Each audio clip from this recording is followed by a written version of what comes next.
الله وبركاته. إن الحمد لله نحمده ونستعينه ونستغفره ونعوذ بالله من شرور أنفسنا ومن سيئات أعمالنا. من يهده الله فلا مضل له ومن يضلل فلا هادي له. وأشهد أن لا إله إلا الله وحده لا شريك له وأشهد أن محمدا عبده ورسوله. يا أيها الذين آمنوا اتقوا الله حق تقاته ولا تموتن إلا وأنتم مسلمون.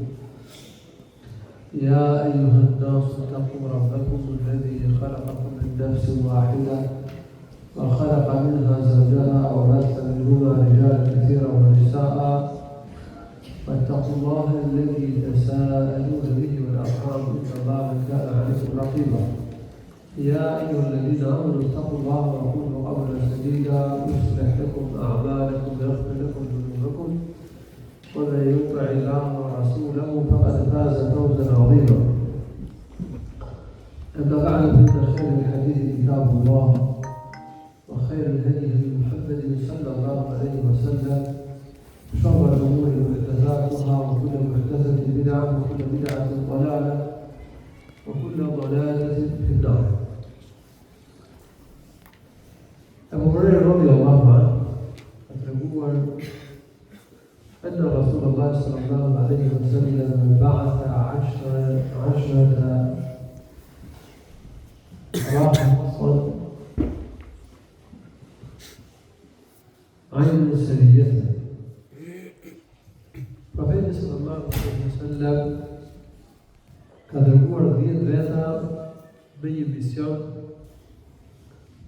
si informator.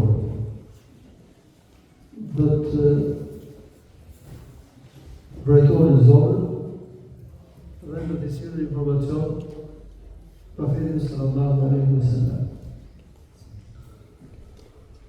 وأكبر عليه عاصم بن ثابت الأنصاري. Profeti sallallahu alaihi wasallam caktoi si komandant të kësaj çete ushtarake Asim ibn Thabit al-Ansari radiyallahu anhu.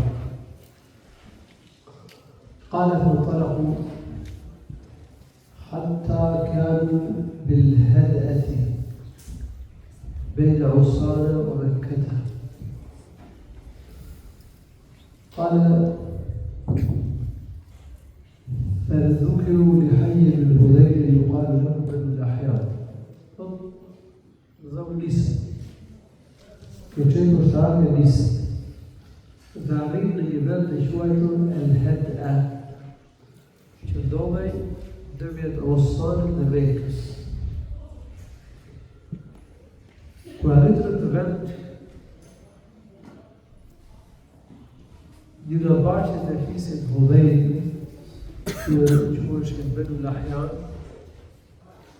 e marrin vesh për lëvizjen e kësaj çete ushtarake. قال فنفروا بقريب من 100 رجل رامل. Edhe thot 100 veta për këtë fisin, që ishin shigjetarë të mirë, lëvizet me shpejtësi për t'i zënë ta 10 sahab që ishin pjesë a kësaj çetës ushtarake dhe t'i vrisin. Qala fakhtassu atharën, u vujnë në ndjekjen të çetës ushtarake edhe filluan të shkonin pas gjuhëve të tyre. فلما أحس به ثابت وأصحابه لجأوا إلى موضعه فأحاط بهم القوم. ثابت me shokët e tij, Thabit ishte komandanti i çetës ushtarake. Me sahabët e tjerë, me shokët e tij që ishin 10 veta pra, e kuptuan që armiqt po I ndiqnin. Edhe po doshin me I vrapë. Prandaj u vendosën në një vend ku mund të mbroheshin, që shpëtonin nga një. Por Këta armiq ishin 100 veta, arritën t'i rrethojnë nga gjitha anët. فقالوا انزلوا فأعطوا بأيديكم ولكم العهد والميثاق ألا نقتل منكم أحدا. Dhe ju tha, pas i rrethuan me gjërë, dhe nuk ishin nga shkollë këta. U tha, zbrisni nga vendi ku keni hipur, dorëzohuni, dhe ne ju japim besën se nuk kemi për të vrarë asnjërin prej jush. فقال عاصم إني والله إني لا أنزل على ذمة المشركين. عاصم tha, nuk pranoj besën e një qafiri, një idhujtari. Nuk dua që të problem atyre. Dhe nuk dua të zbres në besë të tyre. قالت أعلاه بالنبل فقتلوا عاصما. Dhe Asim tha, Allah më vetë nga në bigjerë. Asim, o Allah, se kuptoje që ata do t'i vrisin, se ishin 100 shigjetarë. I kishë rëpurë në gjithë anët. Dhe tha, o Allah, njoftoje profetin tonë për ne. I bërë lutja Allahut, që Allahu me shpallje ta njoftonte profetin sallallahu alaihi wasallam për ngjarjen e këtyre sahabëve. Ai kërkonte me këta, me këtë lutje që bëri Asim bin Thabit al-Ansari radhiyallahu anhu, sidomte që Allahu ta lejronte profetin dhe profeti pastaj të bënte lutje për ta. Pasi këta kishin rënë dëshmuar, profeti të bënte lutje për ta, edhe do të ngrihen grada edhe më shumë dhe Allahu lartësuar. Do të fitoni gradën e shahidllakut, por për shkak lutjes profetit sallallahu alaihi wasallam do të kishte gradë akoma më të lartë tek Allahu subhanahu wa taala. Armiqt filluan të luajnë me shigjeta dhe e vrau Thabitin. Po kuptohet që i vrau 7 veta për të. 7 u vrau. Mbetën vetëm 3. Pasi mbetën 3, قال فنزل 3 منهم عن عهدهم وميثاقهم فلما استمكنوا منهم أطلقوا أوتار قسيهم فربطوهم بها. الطرف الجوية zbritën të besën e tyre armiqve. Ata u dha besën edhe zbritën. Mbasi i zumë thot, i zgjidhën litarët e harqeve të tyre dhe i lidhën me to.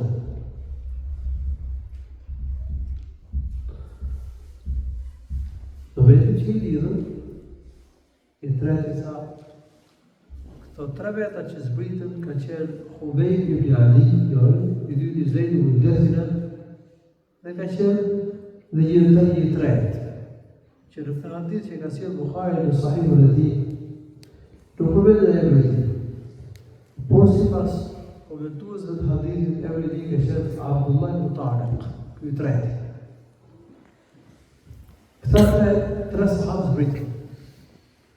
Në vend që zbritën dhe arritën armiq që t'i zënë, armiq që lidhen me litarët e harqeve të tyre.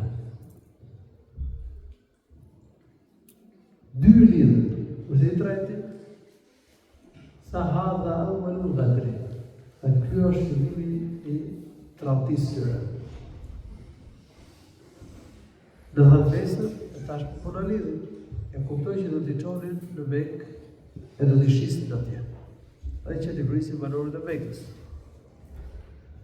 Se kjo ngjarje ka ndodhur në Ramazan në vitin e 3 të Hijrit. Do të thotë një vit pas betejës së Bedrit. e cila është zhvilluar në Ramazan të vitit të Hijrejt. Gjyqtarët ishin qëllimi të merren, ta dishisin në Mekë, banorët e Mekës do t'i merrin, do t'i vrisin si hakmarrje, për të vrarë banorët e Mekës, do t'i vrisin si hakmarrje për të vrarë të tyre në Bedër. Gjyqtarët ishin këto që t'i shisin. Tha kjo i tre, kjo është fillimi i tradhtisë, hadha awwalul ghadab. Wallahi ma ashabuhu. Dhe pasha Allah, unë nuk dhe shkoj me ta. Wali min haulai usra, yuridu ashabu qatla. Dhe tha, unë tha, dhe i këshem dhe shokëve të mi.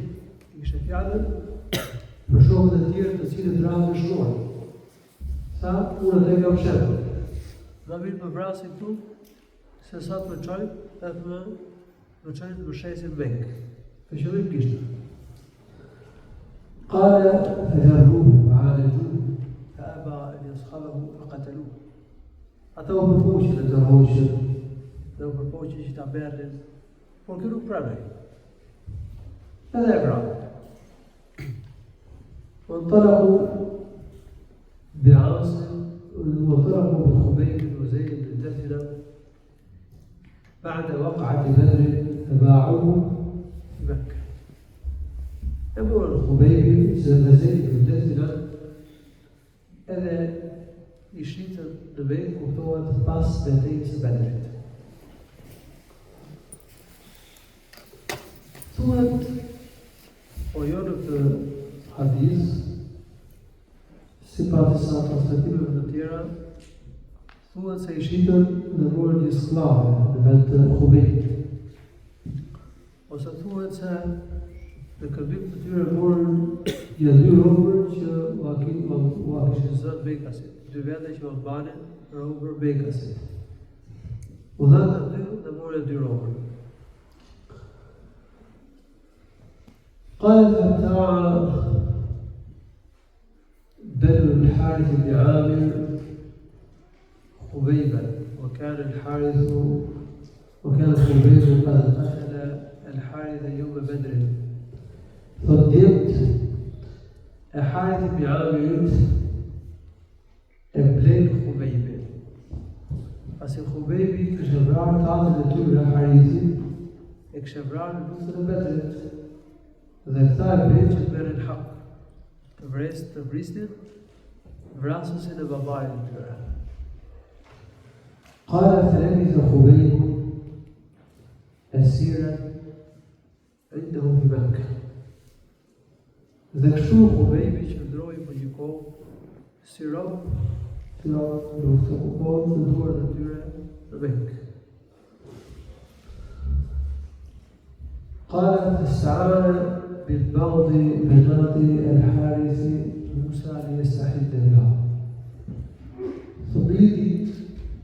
Khubejbi i kërkon hua njërës për bijave të Harithit, ja kërkon një brisk që të pastrojë me ta.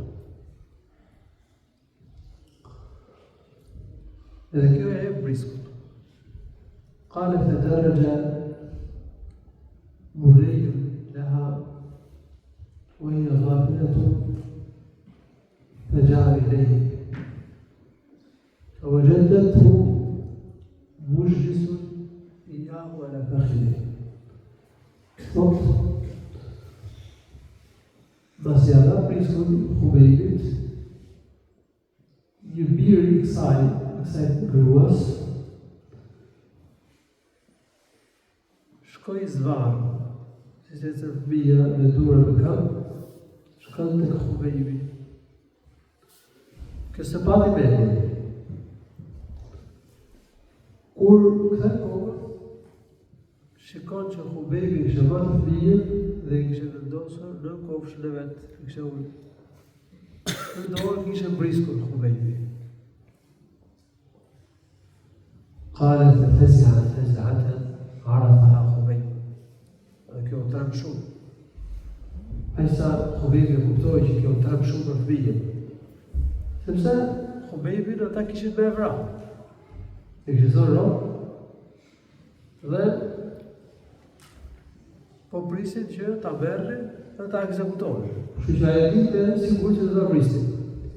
Për që mund ta shfrytëzonte në këtë rast, fëmijën e kishte në dorë, fëmijën e tyre, edhe briskën e kishte, edhe mund t'i kërcënonte.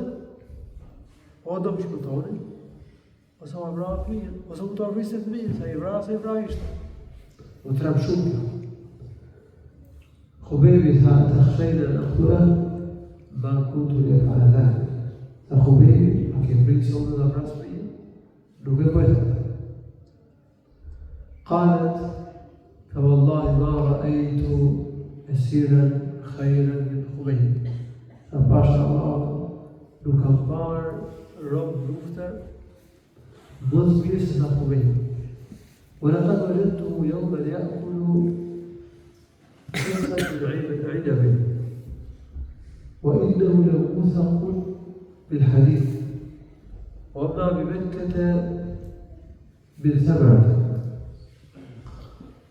Një ditë pash një vesh rushi pash Khubejbin duke ngrënë një vesh rushi. Khubejbi ishte i lidhur me pranga dhe në bek nuk kishte fruta dhe të kullu të kohë. O kërën të khullu innehu Allahi rizkun razaqahu Allahu Khubejbe. Ajo thoshte, kuptohet që ajo për votës të pranuar Islamin dhe tregonte për Khubejbin. Dhe pashë Allahu, kështë rizk, që Allahu vërtuar e kështë sjellë për Khubejbin.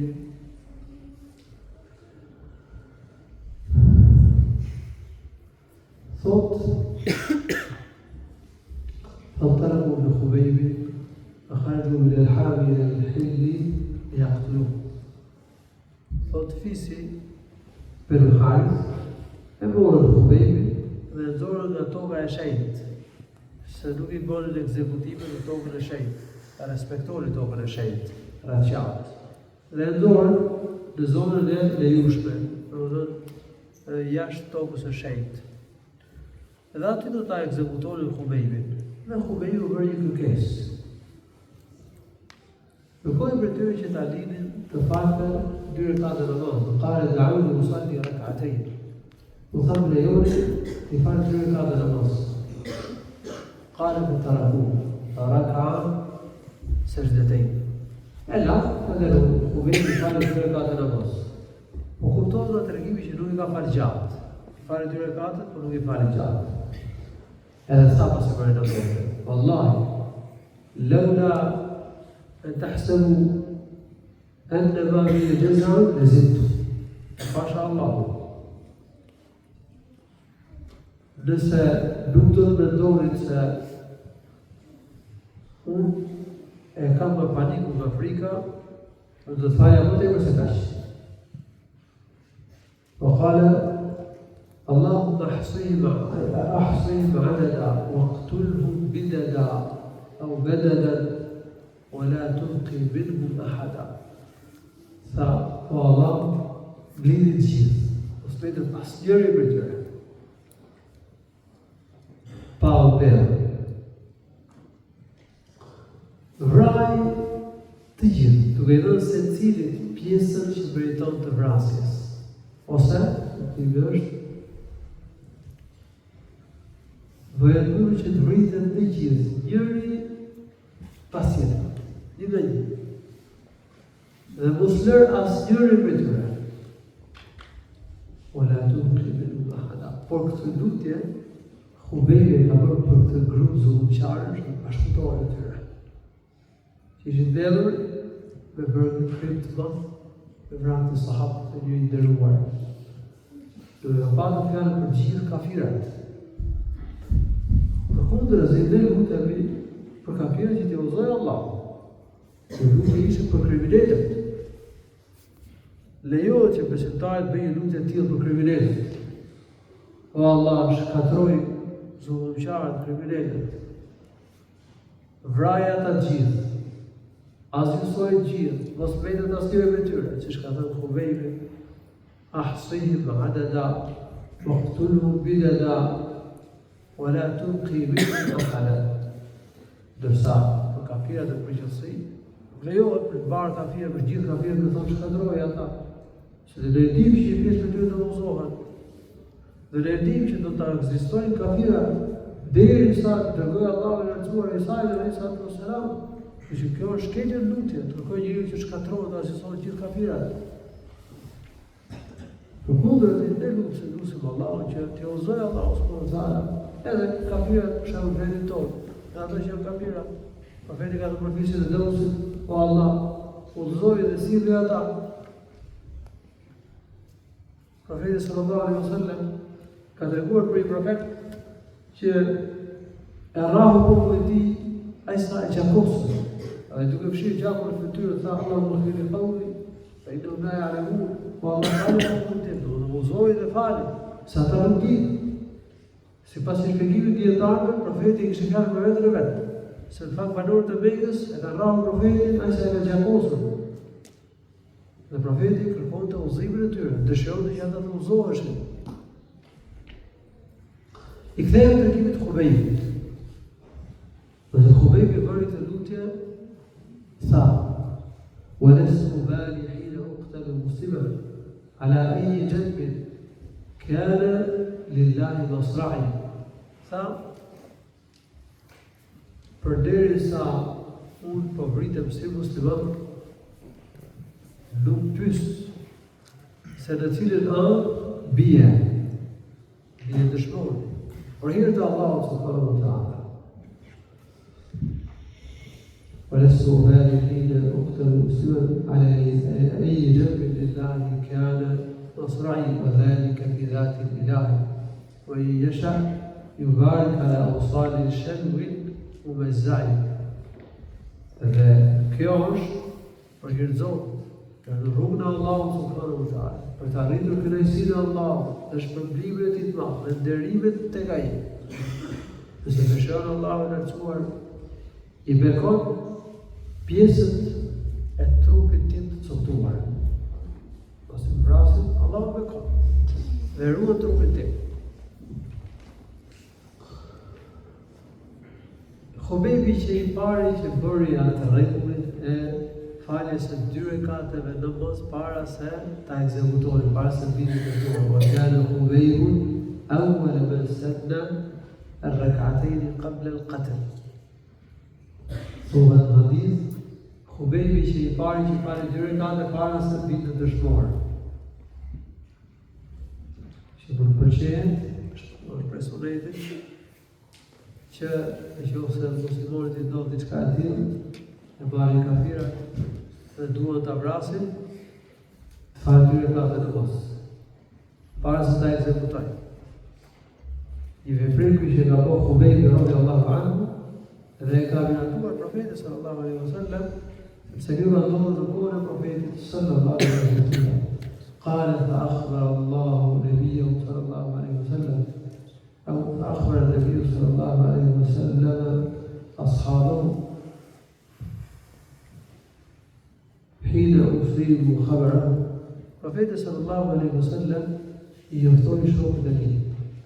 Kur këta ranë dëshmorën, profeti I ranë dëshmorën e tij, por në të ditë profeti kur këta ranë dëshmorën, profeti I njoftoi shokët e tij, por në të ditë. Kuptohet që Allahu I lartësuar e ka njoftuar profeti sallallahu alaihi wasallam për gjami. Qala wa ba'atha nasun min Quraysh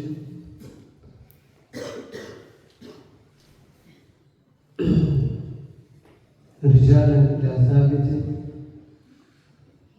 ليأخذوا شيئا يعرف منه، ليأخذوا شيئا يعرف.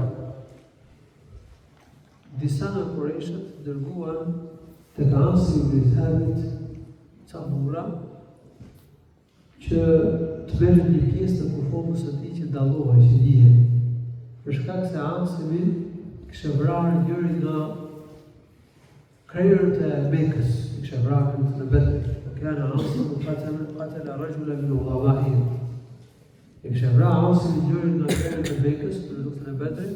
E prandaj ata I dërguan ca njerëz në vendin ku shëron dëshmor Asimi që të mund të sillen një pjesë dhe doshin të shuanin blejfin, i natin, zemrimin e madh që kishte kundër tij. E të asilë një pjesë. Të asilë një pjesë të trupit. قال فبعث الله لعاصم مثل الظلة من الدبر فحمته من رسلهم فلم يقدروا أن يقطعوا منه شيئا. Por Allahu i lartësuar dërgoi një grumbull me miza bletësh, të cilat e mbrojtën trupin e Asimit dhe nuk mundën korrierët e Qurayshëve nuk mundën që të afrohen te trupi i Asimit dhe t'i merrin diçka, t'i merrin ndonjë pjesë të trupit. Edhe u kthyen duar bosh.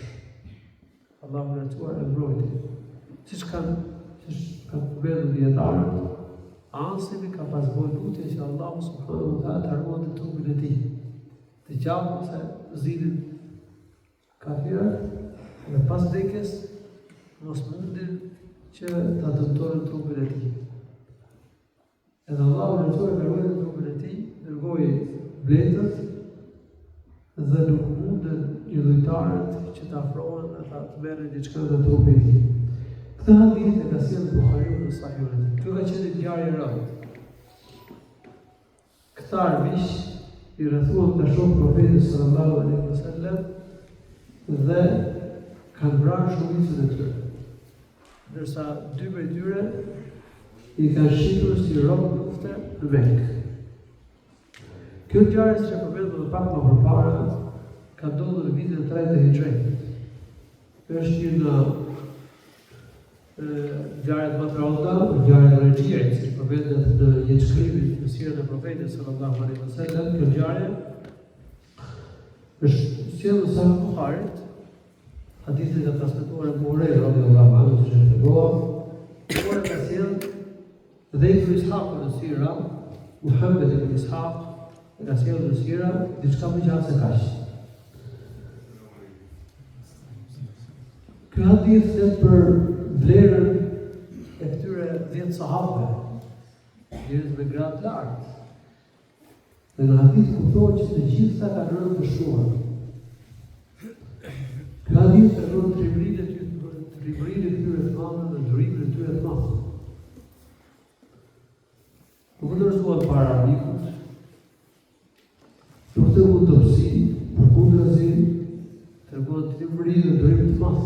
Është më tepër, sidomos komandanti i tyre, i cili qëndroi deri në fund, derisa ra dëshmuar. Tregimi flet dhe për imanin e madh që kishin këta sahabë. Shkuan xhihad për të Allahut, duruan deri në fund, nuk treguan dobësi përballë armikut. Por njeriu ka besim të fortë, ka siguri të madhe në përmetimin e Allahut, arrin të bëjë durim, arrin të sakrifikojë për hir të Allahut subhanahu wa taala. Ky hadith tregon që dëshmërinë e madhe që treguan këta sahabë për Allahut dhe derisa gjeri vdekja. Profeti sallallahu alaihi wasallam i kishte edukuar me fe, i kishte mësuar që të ishin të qëndrueshëm në fenë e Allahut subhanahu wa taala. Kështu Allahu i lartësuar u mësoi atyre që të ishin të qëndrueshëm derisa vdiqën si muslimanë. Çështja e qëndrueshmërisë në fe është shumë e rëndësishme. Khubejbi radhiyallahu anhu para vdekjes ka parë 2 rekate namaz. Ka që përqendruar në çështjen e fesë. Ishte në vetë për të ekzekutonin. Ai kishte përqendrimin ke feja e Zotit, vdekja me iman, shpërbimi madh tek Allahu i lartësuar. Prandaj kërkuaj që të falë të 2 rekate namaz, pa u trem, pa u friksu, pa e ka paniku, me qëtësi të madhe. Pa ka qenë për të vërtet burrat lartë, burrat të dhej, që ka nuk kontrole. Ecë rrugën e Allahut, sikur shikon e xhenetin. Me këta burra u ngrit kjo fe. Këta burra sakrifikuan për këtë fe. shohim se sa të qëndrueshëm ishin në fe, kishin përparësi çështjet e fesë, ishin të gatshëm të sakrifikohen për fenë e Allahut subhanahu wa taala. Këtë hadith përmendet kerametin që Allahu lartësuar ka bërë Khubaybit. Pasi Allahu subhanahu wa taala i ka sjellë rrezikun atij në mënyrë të jashtëzakonshme. I ka sjellë frutin e rrushit, si mu se të rekohet në tërgjim. Gjithashtu në hadith përvedhe dhe kërabini që Allah në rëtuar ka bëha Hasimit, komandantit të qenës në këtarake. Trupin e cilit e rruti Allah në rëtuar gjatë jetës, Allah nuk ka bërë të mundur i dujtarëve që të asinit e gjallë. Mas vdekjes, Allah ruajti trupin e tij. Edhe kur shkuan korrierët e Qurayshëve që të merren një pjesë të trupit të tij, Allah në rëtuar dërgoi atë grumbullin e bletëve që e mbronin trupin, kufomën e tij. Dhe ata nuk mundën t'i afrohen, nuk mundën t'a prekin. S'mundën t'a coptonin trupin e tij dhe të merren diçka. Pra Allah në rëtuar e mbron besimtarët e mirë të gjallë në të vdekur. Ky është dërim që Allah në rëtuar ka bërë Khubaybit, dhe dërimi tjetër që Allah në rëtuar ka bërë dhe Asimit radhiyallahu anhu. Autori të hadith i ka sjellë këtë temë sepse këtu përmendet kerameti, dërimi që Allah në rëtuar ka bërë Khubaybit dhe dërimi kerameti që Allah në rëtuar ka bërë për Asimit. A kemi shpjeguar që kerameti është diçka e jashtëzakonshme që Allah në rëtuar e bërë si dërim për njëri të mirë, për një enbiya, për një të dashur të tij, apo dhe si ndihmë për ta. Dhe kerametet e enbijave janë hak.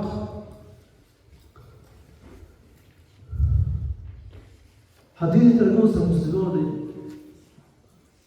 duhet të ketë burdi, duhet të ketë moral të lartë, duhet të respektojë normat, qoftë edhe në momente delikate. Qoftë kur është në rrezik për jetën. Dhe çdo të qenë të jetë e qoftë. Ai duhet ta hundërimin. Ai duhet të tregojë burri, ose duhet të tregojë burri, duhet të jetë i besës. Duhet të presë besë. Duhet të tregojë i mëshirshëm. Khubaybit ju dha mundësia që ta vrisë atë fëmijë. Dhe ajo dinte që fisi këtij fëmije do ta vrisnin, do ta ekzekutonin. Por ai nuk e vrau, sa unë nuk e bëj këtë gjë.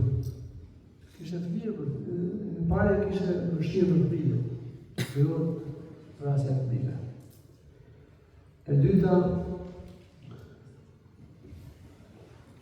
kjo femër i zuri besë dhe ja dha hua këtë brisku. Kështu që ai nuk do ta përdorte atë për t'ia hequr qafën të fëmijës. Pra ju të rëndua me karakter të lartë, edhe në të moment ka e delikat.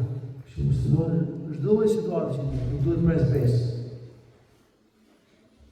Nuk duhet që të sillet keq. Muslimani nuk duhet të tregohet i dobët përballë kafirëve. Nuk duhet të tregohet i ulët.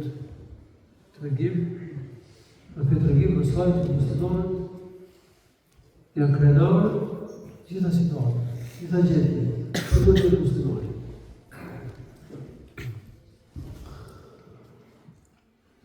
Në këtë hadith mësojmë edhe çështjen e përfundimit të mirë, të sahabët patën përfundim të mirë. Khubaybi fali 2 rakatë namaz para se të vinte dëshmor. Allahu i njoftoi profetin sallallahu alaihi wasallam për këtë ngjarje. Dhe profeti i njoftoi shokët e tij si mos e thonë në hadith. Ato flasin për përfundimin e mirë të këtyre njerëzve. E që është përfundimin e shumë rëndësishme, se njeriu në ditën e gjykimit do të provohet të ringjallet ashtu si ta mbyll jetën. Ka thënë profeti sallallahu alaihi wasallam në hadith, thot innama al-a'malu bil-khawatim. Përfundimet janë ose të punët llogaritet ditë e gjykimit sipas përfundimit, si ta mbyll jetën njeriu.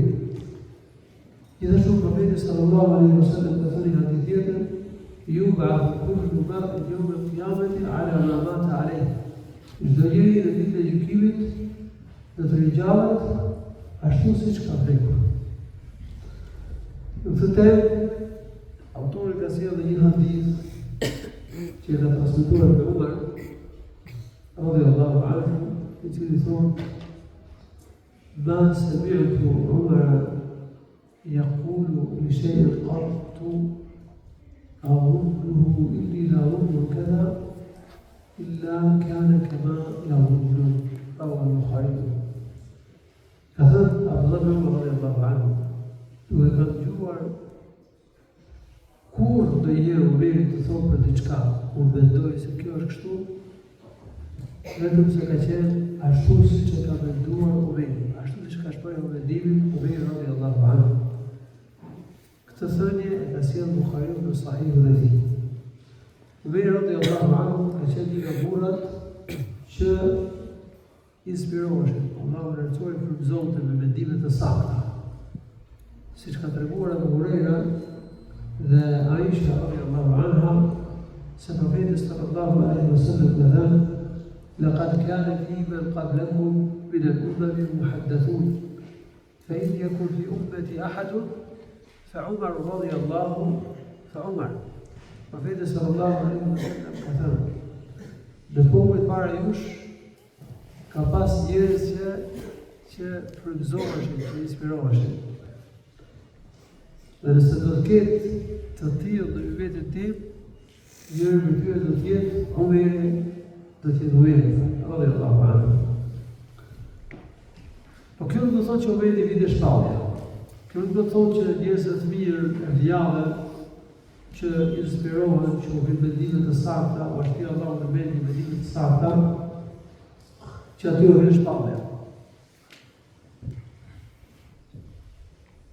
Apo që çështjet e fesë mund të merren nga mendimet që Allahu lartësoi ja hedh njeriu në mendje. Jo.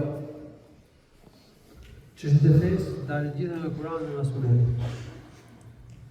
Kurse mendimet e sakta që Allahu lartësoi u ashtije në mendje njerëz të mirë, siç që Umar ibn Khattab radhiyallahu anhu, nuk kanë bëjnë me nuk kanë burim argumentime për çështjet e fesë. Ato janë mendime që ata i shprehin, Allahu mëson që ata t'ia qëllojnë të saktës në çështje të ndryshme. Mirë, për çështjet e fesë, ne duhet i referohemi vetëm Kuranit dhe Sunetit. Dhe mendimet e njerëzve, përfshirë mendimet e evlijave, duhet që të vihen në peshorën e Kuranit dhe Sunetit. Kjo çështje nuk ka asnjë pikë diskutimi te dietarët e vetit.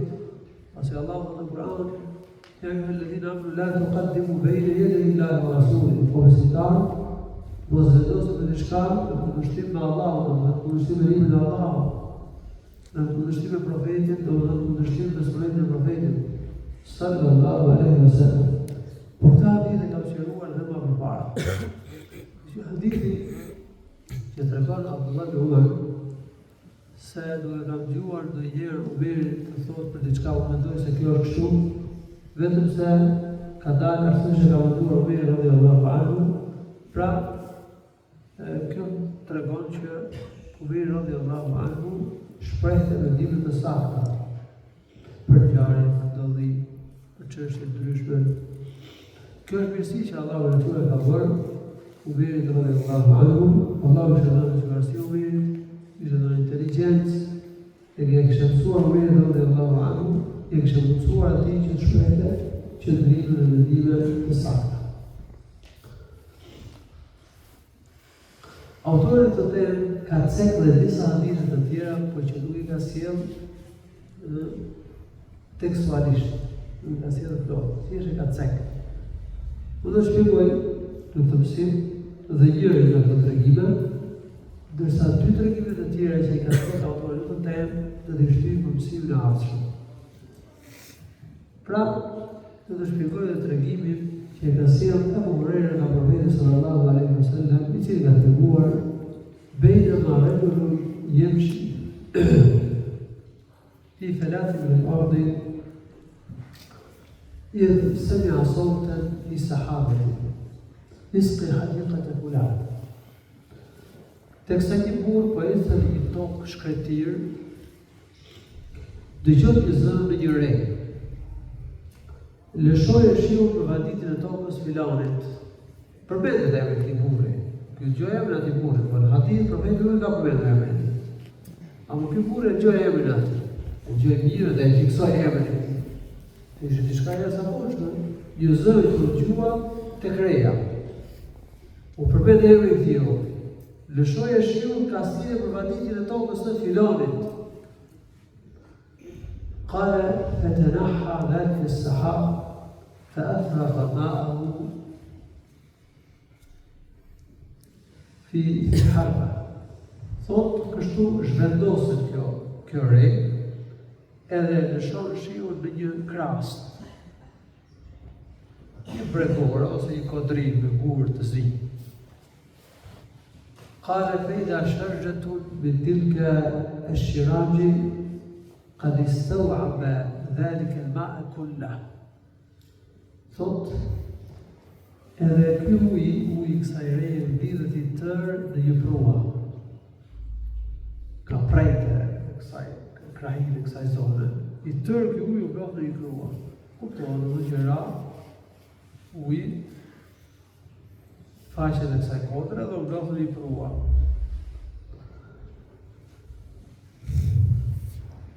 قال فإذا رجل يتتبع الماء.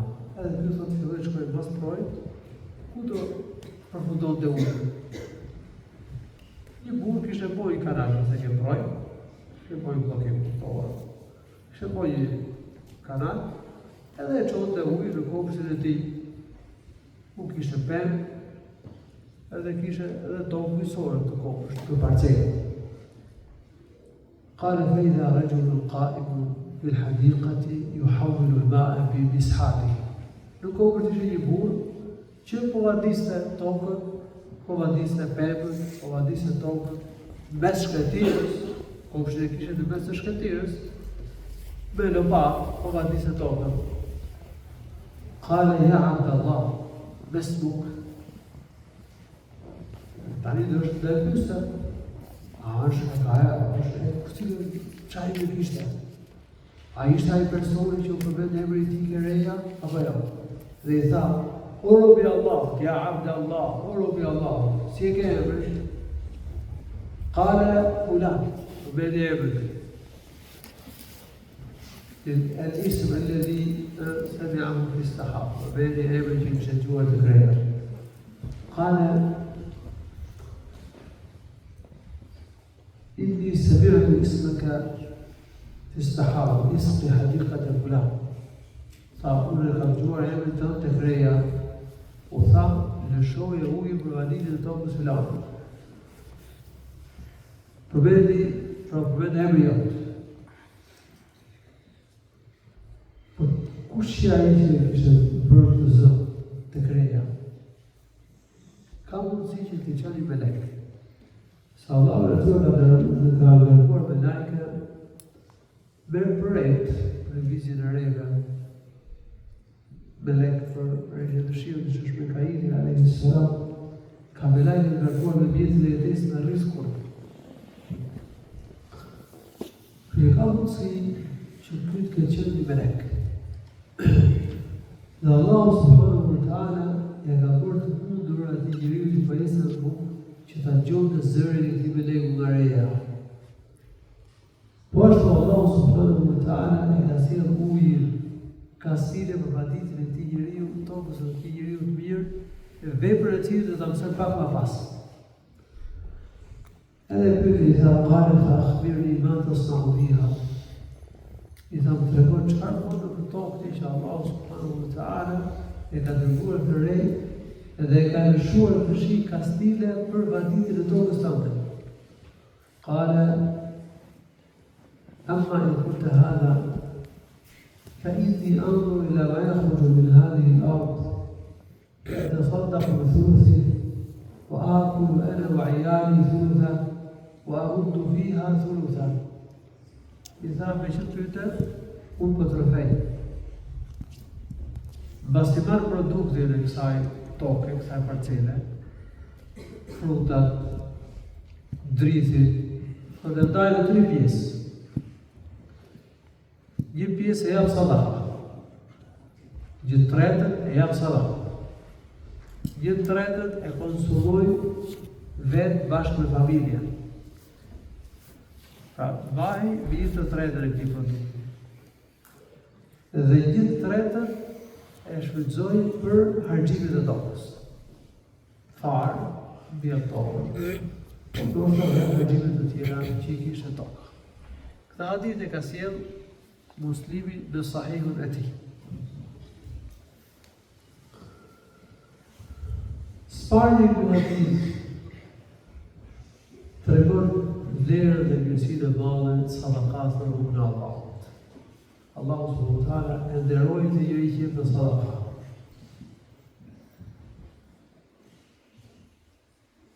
Lëshoi shiun ka stile për vaditjet e tokës së tij. E dyta, pasuria nuk paksohet për shkak të sadakas dhe bujarisë. Ky njeri jepte dhe Allahu jepte, siç ka thënë Allahu në hadith qudsi, ya ibn Adam anfiq yunfaq alayk. O bir adem të jep, që dhe Allahu Resulët të japë ty. Profeti ka thënë një hadith tjetër, ma naqasa malun min sadaqa. Nuk paksohet pasuria për shkak të sadakas. Një hadith tjetër profeti sallallahu alaihi wasallam ka thënë, ma min yawmin yusbihu al-ibadu fihi illa wa malakan yanzilan. فيقول أحدهما اللهم أعطي ممسكا خلفا ويقول الآخر اللهم أعطي يقول أحدهما اللهم أعطي منفقا خلفا ويقول الآخر اللهم أعطي ممسكا تلفا. Në çdo ditë zbresin 2 melek. Njëri prej tyre thotë: O Allah, jepi dhe zëvendësoja pasurinë atij që jep, atij që jep sadaka. Tjetri thotë: O Allah, shkatroja atë që nuk jep, ose shkatroja pasurinë atij që nuk jep. Unë që nuk jep zakatin, që nuk shtyhet detyrime. Ky burr ka dhënë jo vetëm ato që i takon të ta jepte si zakat të produktit, por ka dhënë më tek. Ai ka dhënë një tretë, siç mësohet në hadith. Kështu që sa më shumë të jap njeriu, aq më mirë është. Profeti ka thënë në hadith, ya ibn Adam, innaka an tunfiqa al-fadla khayrun lak, wa bil adab ta japësh atë që të pranë është më mirë për ty. Ç'të pranë, do të thonë nevoja për veten dhe familjen, atë që të pranë ta japësh, kjo është më e mirë. Ne kuptohet që ky bën të asaj nevojë për veten dhe familjen. Në pjesën tjetër, një tretën e jepte dhe një tretën e bën për shërbime, argime për tokë. Kështu që besimtari punon, fiton, bëhet dhe jep sadaka. Sadakaja që njeriu e jep nga pasuria që ka fituar me duart e veta, ka një mirësi të veçantë. Si mësohet në ky hadith i profetit sallallahu alaihi wasallam. Muslimoni e kultivon tokën, punon, përpiqet dhe fiton. Pasi ky burr punonte, shfrytëzonte tokën, e kultivonte atë, merrte produktin, ndihmonte të varfër, dhe jepte sadaka në rrugën e Allahut subhanahu wa taala.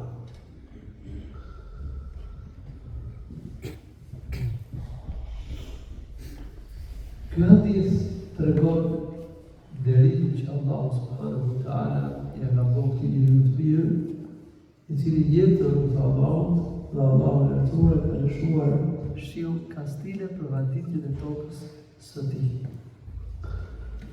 Ky është një nga ato dëshmitë, nga argumentet e shumta që tregojnë se kerametet e enbijave janë hak. Gjërat e jashtëzakonshme që Allahu i lartësuar i bën për enbijat janë hak. Ky hadith është dëshmi për faktin se kush ka frikë Allahut, kush kryen detyrat e fesë në gjinahën, kush është i mirë dhe i devotshëm, ja sjell Allahu i jetesën dhe nuk e mendon. E ban Allahu për rizan Allahu.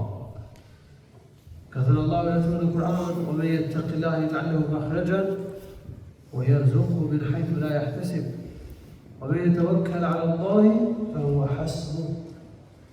Ka thënë Allahu i lartësuar: kush ka frikë Allahut, kush i kryen detyrat e fesë, ruhet nga gjunahet, Allahu e shpëton nga vështirësitë.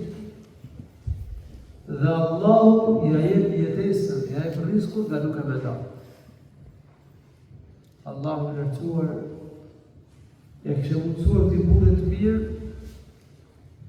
që të kultivonte tokën, të hadiste, peshtarit edhe bimët në mes të shkëtirës. Si ku se mësohet në hadith. Allahu i lartësuar ka gjatësi. Rreshtet e shiut janë dorë ti, burimet e tokës, i ka vendosur Allahu i lartësuar. Nëse muslimani ka frikë Allahut, Allahu do ta furnizojë atë. Qoftë edhe në mënyrë të jashtëzakonshme. Dhe e sjell Allahu i lartësuar rizikun. Se fjalët e Allahut në Kur'an janë hak. Dhe fjalët e Profetit sallallahu alaihi wasallam në hadithe janë hak. Allahu i lartësuar ka thënë në Kur'an: "Walau anna ahla al-qura amanu wattaqaw lafatahna 'alayhim barakatin min as-sama'i wal-ard walakin kadhabu fa'akhadhnahum bima kanu yaksibun." Sikur banorët e qyteteve të kishin frikë Allahut, besonin, të kishin takwa, të kishin frikë Allahut, të ruheshin dënimin të Allahut me zbatimin e detyrave të fesë dhe largimin nga gjunahet, ne thot Allahu do t'u lëshonin mirësitë nga qielli, do t'u lëshonin fshin nga qielli. Dhe do të nxjerrin mirësitë nga toka, mirësinë nga toka. Por ata mohuan. Dhe ne i dëshkuam për shkak të gjunave të tyre. Kështu që imani dhe takuaja është sebeb që Allahu i lartësuar të përmirësojë jetesën e njerëzve. Në anë tjetër, kufri dhe gjunahet sjellin si pasojë vështirësitë të jetesës. Budhim. Që muslimoni vetë duhet të kuptoj se në qoftë se bëhet besimtar i mirë, nëse është i devotshëm, nëse i kryen detyrat e fesë, nëse ruhet nga gjunahet, Allahu do t'ia përmirësojë jetesën. Dhe e dyta, edhe muslimanët si xhamat, si ummet, duhet ta kuptojnë se në qoftë se kthehen në fenë e Allahut, nëse e kryen detyrat e fesë dhe largohen nga gjunahet, Allahu ka për ta përmirësuar gjendjen e tyre. Allahu do të ndryshojë gjendjen e tyre. Se gjithësinë ka dorë Allahu, punët janë gjitha në dorë të Allahut, rizku është dorë të Allahut. Allahu ka garantuar rizku për gjallësa. Në shumë vendet botës islame vuajnë muslimanët nga varfëria.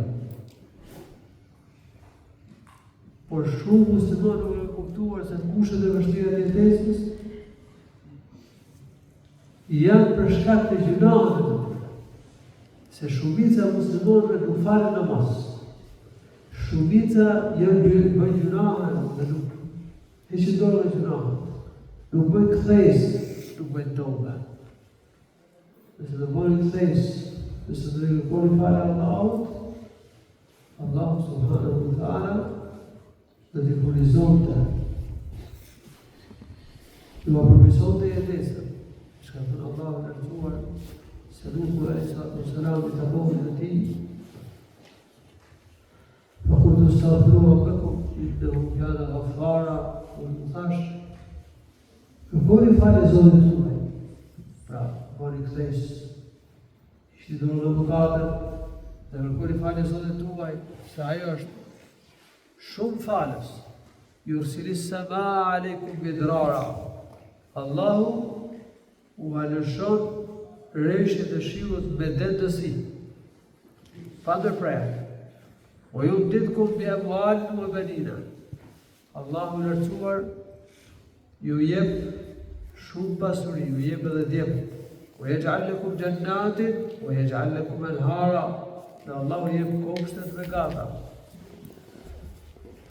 Ju jep edhe burime ujore, lumenj, uj, për të pirë, për të vaditur.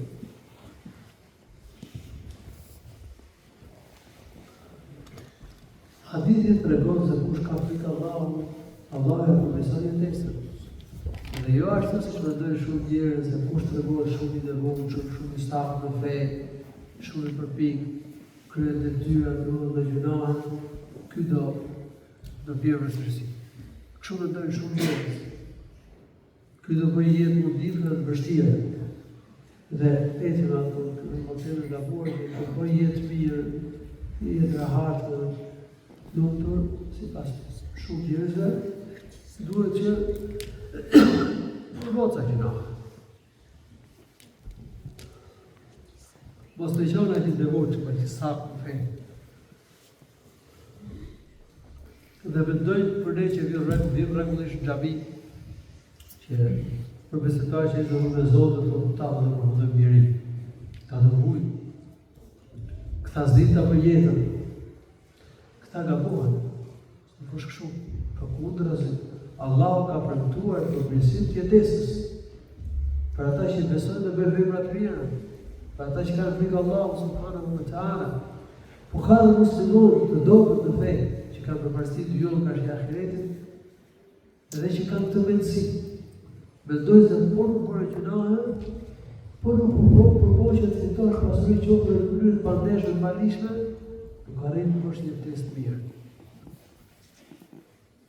Ka disa, ka koncepte shumë që shiko, por nuk punësuan të dy edhe burët dhe gruaja, dhe madje ta çojnë gruan të punojnë në vendet përzira, apo të punojnë gruaja aty ku në vend ku është e veçuar me një burr të huaj, po nuk ka se të mahet familja.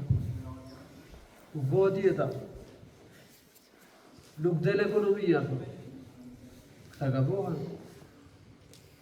Si pas Kuranit, e mban burri shtëpinë. Dhe ai shpenzon për punon shpenzimet familjare. Gruaja në shtëpi.